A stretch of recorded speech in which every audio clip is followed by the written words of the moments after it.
Now the cartridge is empty. I start to fill water.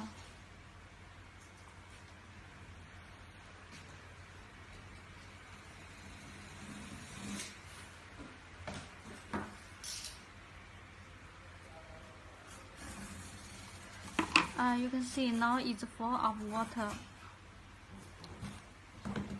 Use the black stick to cover the cartridge.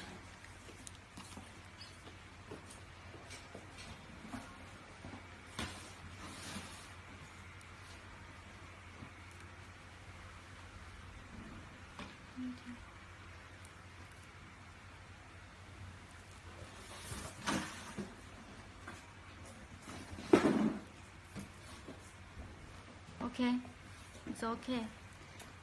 Clean it.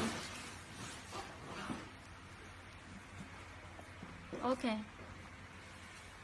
You can see there is a small wet plastic on the cartridge. Take off, and then the cartridge is okay, and you can use it.